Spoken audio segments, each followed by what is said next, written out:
It's crazy. I think I've been thinking about this, right? So you've said before multiple times that you think you've been canceled because you were influencing the youth. Yeah. And you were helping them become more masculine. Yeah. And I've marinated and thought about that a while. Like, because as you grow and I'm like watching your trajectory and what happened to you, and all of a sudden my content just went big out of nowhere. I'm like, damn, I kind of have to be considerate to that, right? Yeah. What happened to you? Be careful, sir. Be careful. It could happen to me. And every day I post something, I'm like, this could literally be my last day. I think it every day. Yeah. And I was like, why did Andrew get canceled so hard? And I've been thinking about it. And I don't think it's because you were influencing the youth. I don't think so. I think it's because you have the largest internet army in the world. And I think because the movement of people behind you, I don't think it mattered if they were masculine or not. You were also teaching them to understand how to use the internet.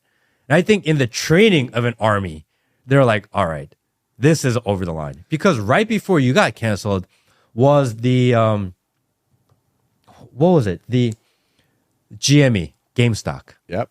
And Wall Street bets. That's true. And they saw people gather around a movement. Yep. And they almost crushed Wall Street. Yep. And at the end of the day, spoiler alert, they all got crushed because you can't beat them. Yep. But they saw that happening, and that was organic. And that was with a guy that's a leader that really doesn't have the characteristics of leader. Yeah.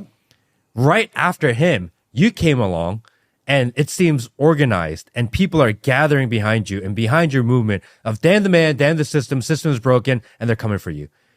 And they look into you and they're like, he's also teaching them how to use the internet.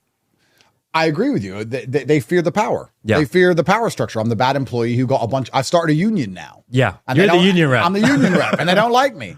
I think in life, if you're going to be non-emotional about things, which I try my best to be, I enjoy being emotional on purpose. I will decide to be emotional in certain situations if it makes them more pleasurable. If I'm with my kids, I decide to be emotional, but I can turn it off, and I look at things hyper-logically.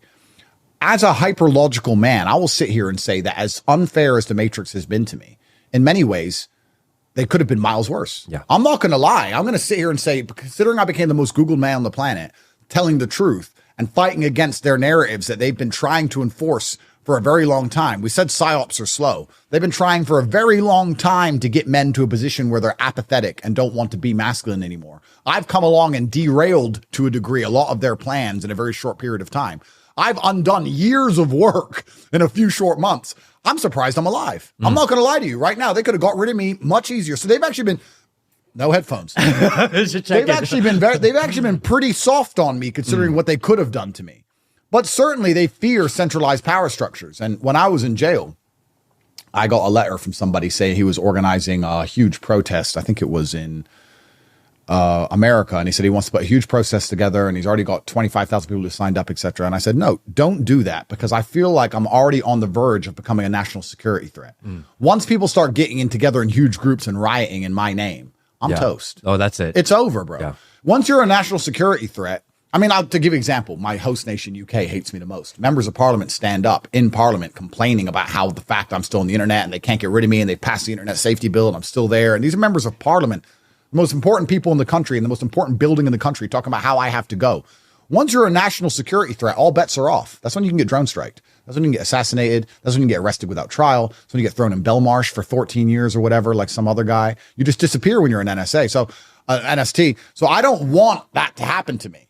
So I just sit here and say, look, guys, agency, individualism, work hard, be yourself. I'll teach you the things I know. Yes, sure. But I know the limits of my movement, and I know why they attacked me. And I think we talk about how it's not because I was influencing the youth to be masculine. It's masculinity they fear the most. I think that is a huge element of it. I would say that if I was teaching people how to make money and I was saying certain things, but I wasn't so strict and so large on the masculine contingent of the personality in regards to the fact you have to stand up and die for what you believe in, I don't think they would have seen me as such a threat.